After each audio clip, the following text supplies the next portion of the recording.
Hello everyone, ఇలాంటి videos మీకు ముందుగా కావాలి అనుకుంటే మా ఛానల్ని సబ్స్క్రైబ్ చేసుకొని పక్కనే ఉన్న బెల్ ఐకాన్ని క్లిక్ చేయండి. అప్కమింగ్ రివ్యూలోకి వెళ్ళిపోదాం. రమాదేవి తన ఫ్రెండ్కి వీడియో కాల్ చేసి తన దగ్గర ఉన్న కలెక్షన్స్ అన్నీ చూపిస్తూ ఉంటుంది. అవి చాలా వాల్యుబుల్ అండ్ హిస్టారికల్ స్పేస్ కలిగి ఉన్న నగలన్నమాట. ఈ నగలన్నీ కృష్ణదేవరాయల కాలంలో రాజమణిహారాలు. ఇదేమో మొఘల్ చక్రవర్తి ఫస్ట్ వైఫ్ వాడిన నగలు అని ఇంకా తన గొప్పలు గర్వాన్ని చెప్పుకుంటూ ఉంటుంది రమాదేవి వాళ్ళ ఫ్రెండ్తో. సో మొత్తం నగల ఎగ్జిబిషన్ అయిపోయిన తర్వాత చామంతి చంద్రికకి ఒక టాస్క్ని అసైన్ చేసి ఈ నగలన్నీ బీరువాలో పెట్టి కీస్ని నాకు హ్యాండ్ ఓవర్ చేయండి అని రమాదేవి చెప్తుంది. సో చామంతి రమాదేవి చెప్పినట్టే నగలన్నీ బీరువాలో పెట్టి కీస్ని రమాదేవికి హ్యాండ్ ఓవర్ చేసి ఇస్తుంది. అదంతా దొంగచాటుగా రోజా గమనిస్తుంది. అత్తయ్య గారు వీటి వాల్యూ 30 crores అని చెప్పారు. నాకు కావాల్సింది 15 కోట్లే కదా, కాబట్టి వీటిని నేను దొంగతనం చేస్తానని అందరూ నిద్రపోతున్నప్పుడు మిడ్ నైట్ రమాదేవి రూమ్కి వెళ్ళి వాటిలో ఉన్న నగలని దొంగతనం చేసి నైట్ డ్రెస్తోనే హుటాహుటిన సేట్ దగ్గరికి వెళ్తుంది రోజా. వెళ్ళి రేపు నేను షేర్స్ కొనాలనుకుంటున్నాను సేట్జీ, నాకు అర్జెంటుగా 15 crores కావాలి, మీరే అరేంజ్ చెయ్యాలి అని అడుగుతుంది.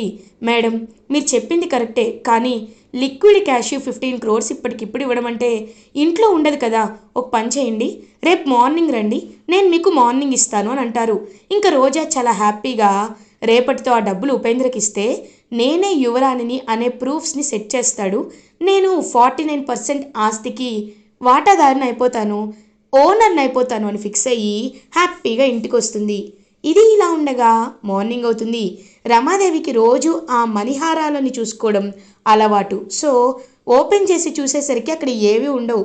వెంటనే చాలా బాధతో చాలా కోపంగా హాల్లోకి వచ్చి చామంతికే నేను ఈ వర్క్ అప్పచెప్పాను కాబట్టి నేను నిద్రపోతున్నప్పుడు చామంతినే నగలని కొట్టేసింది, చామంతిదే బాధ్యత అని చామంతిపై విరుచుకు పడుతూ ఉంటుంది రమాదేవి. రోజా లోపల నవ్వుకుంటూ, అయినా చామంతి తీసే టైప్ కాదత్తయ్య గారు, కానీ పాపం ప్రేమ్ కష్టాల్లో ఉన్నాడు కదా, అందుకే తనకి దారి దొరకట్లేదని బాగా కష్టపడాలి అని చామంతి దగ్గర ఏడ్చుంటాడు. చామంతి ఏమో మీ నగలను దొంగతనం చేసి ప్రేమ్కి ఇచ్చుంటుంది, ప్రేమ డబ్బులు తీసుకొని బిజినెస్ స్టార్ట్ చేయాలనుకుంటున్నాడేమో అని ప్రేమ్ అండ్ చామంతి ఇద్దరిపై ఒకేసారి దొంగ అనే ఒక నిందని వేస్తుంది రోజా. అదంతా విని ప్రేమ్కి చాలా బాధేస్తుంది. నోరు ఉంది కదా అని ఇష్టం వచ్చినట్టు మాట్లాడకండి అని అరుణ్ కూడా రోజాకి వంత పాడడంతో అరుణ్పై కోప్పడతాడు ప్రేమ్. ఇంకా వెంటనే చామంతి, అమ్మగారు మీ రూమ్లో మీకు చూసుకోవడం అలవాటు కదా, ఒక్కసారి చూసుకోండి నాకు చెప్పండి అమ్మగారు అని బ్రతిమలాడుతుంది.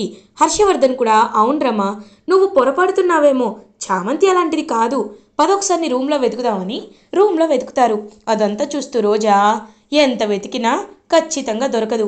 ఇప్పుడు నేను బయలుదేరి సేట్ దగ్గరికి వెళ్ళి హ్యాపీగా 15 crores తీసుకుంటానని హ్యాపీగా ఫీల్ అయ్యేసరికి ఏదైతే రమాదేవి బెడ్ ఉందో రమాదేవి బెడ్ పైనే ఆహారాలు కనబడతాయి. ఒక్కసారిగా రమాదేవి షాక్ అయిపోయి మురిసిపోయి తన హారాల వైపు చూసుకుంటూ ఉంటే రోజా మైండ్ బ్లాక్ అయిపోతుంది. ఇదేంటి, నేను వీటిని సేట్జీకి అప్పచెప్పాను కదా, అవి ఇక్కడికి ఎలా వచ్చాయని ఇరిటేటింగ్గా ఫీల్ అవుతుంది రోజా. ఇంక వెంటనే హర్షవర్ధన్, ఎందుకు రమ్మా నువ్వు కంగారు పడి అందరినీ కంగారు పెడుతున్నావు, కాస్త బెడ్షీట్ పక్కకు జరుపుంటే కనపడేది కదా అని అంటారు. కానీ హర్ష, నేను వీళ్ళకి లోపల పెట్టమన్నాను కదా, ఇవి బయటికి ఎలా వచ్చాయి హర్ష అని అడుగుతారు. రమా, మర్చిపోయావా, నీకు నిద్రలో నడిచే అలవాటు ఉంది కదా, నీ కల్లో ఏ హారాన్నో తీసుకొని వేసుకున్నట్టు కలగనుంటావు, పక్కనే పెట్టేసుకుని ఉంటావు, అంతే. దీనికి నువ్వు చామంతిని ప్రేమ్ని అవమానించావు, ఎంత తప్పురమా అని అంటారు.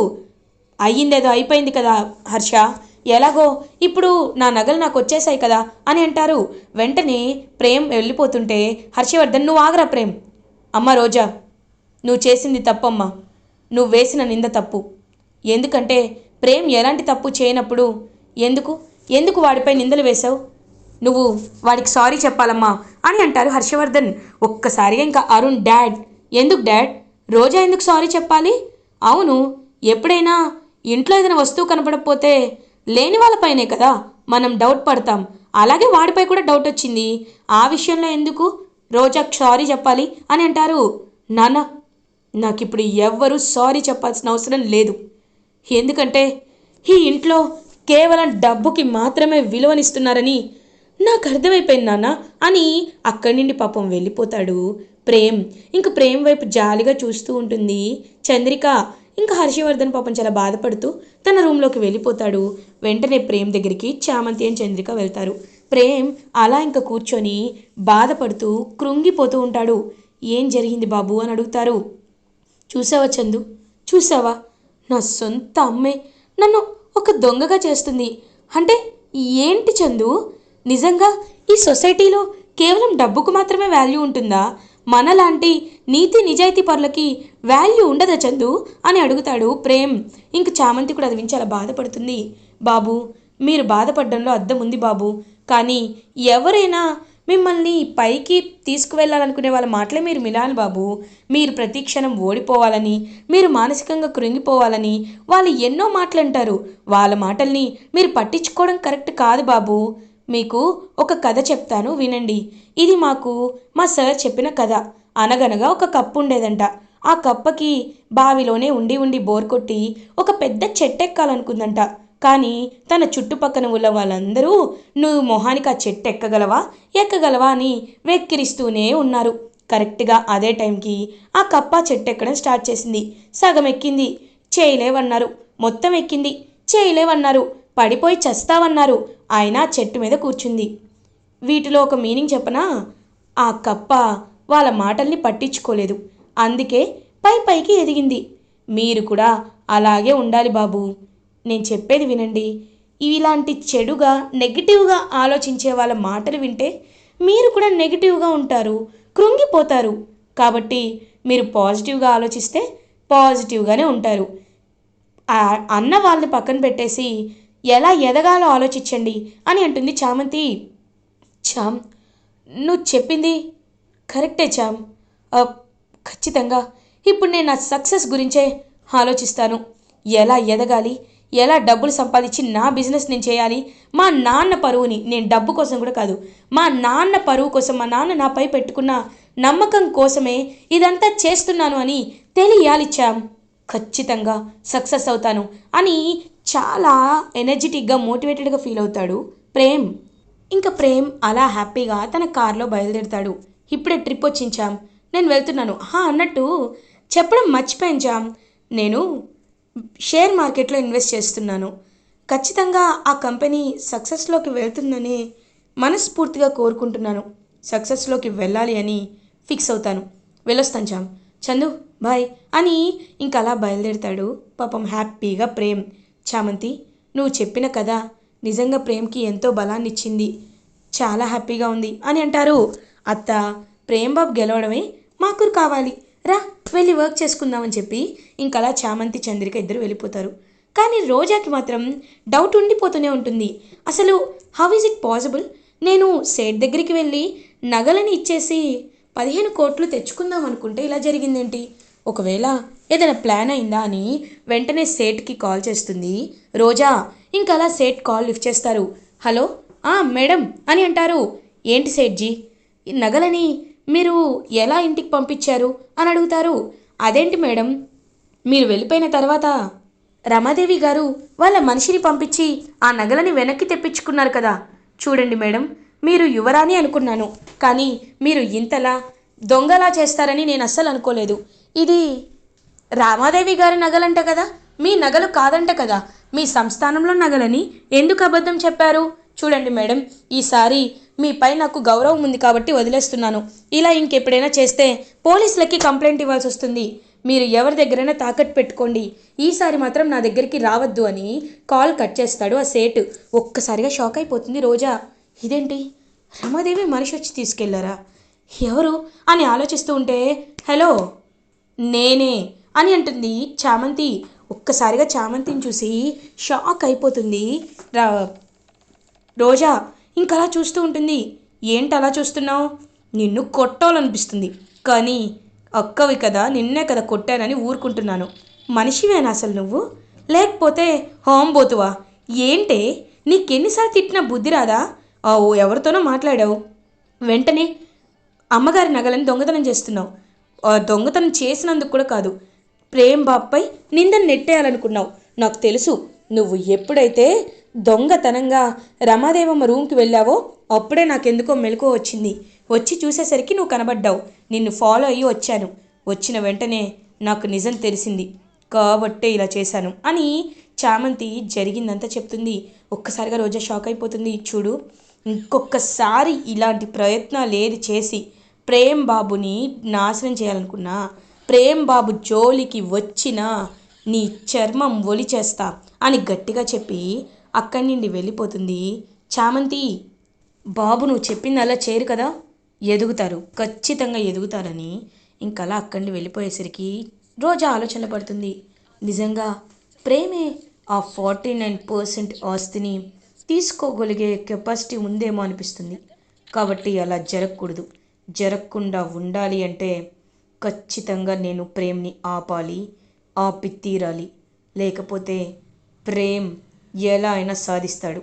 అలా జరగకూడదు అని చాలా గట్టిగా ఫిక్స్ అయ్యి ఇంక అసలు ప్రేమ్ ఏం చేస్తున్నాడు అని ఆలోచనలో పడుతుంది రోజా. సో తన్ని ఫాలో అవుతుంది. ఫాలో అయ్యేసరికి ఇంకా వెంటనే వెళ్తారనమాట. అన్ని ట్రిప్స్ చేస్తున్నాడు అండ్ తను షేర్ మార్కెట్స్లో కూడా ఇన్వెస్ట్ చేస్తున్నాడు అని తెలుసుకుంటుంది. ఇప్పుడు ప్రేమ్కి ఉంది కేవలం ఈ కార్ మాత్రమే. కాబట్టి ఈ కారే లేకుండా చేస్తే ప్రేమ్ ఏం నడుపుకుంటాడు?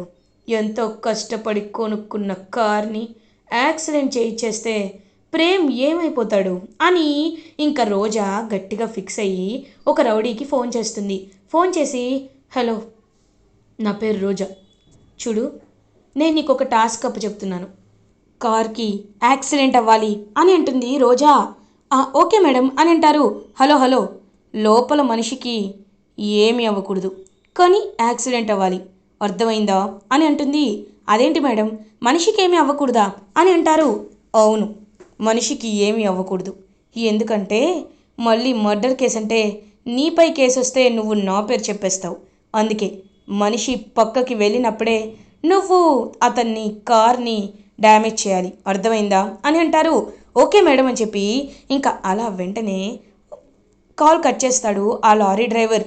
ఇప్పుడు ప్రేమ్కి ఏకైక ఆధారమైన ఆ పని మనిషి చంద్రిక తాలితో కొన్న కార్ని నాశనం చేసేస్తా అని నవ్వుకుంటూ ఉంటుంది రోజా.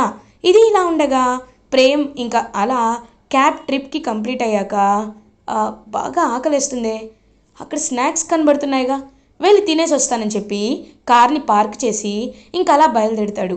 వెళ్ళి స్నాక్స్ తిని అలా వచ్చేయాలి అనుకునే లోపు రోజా సెట్ చేసిన మనిషి పెద్ద లారీ వేసుకొని వచ్చి కార్కి యాక్సిడెంట్ చేసేస్తాడు.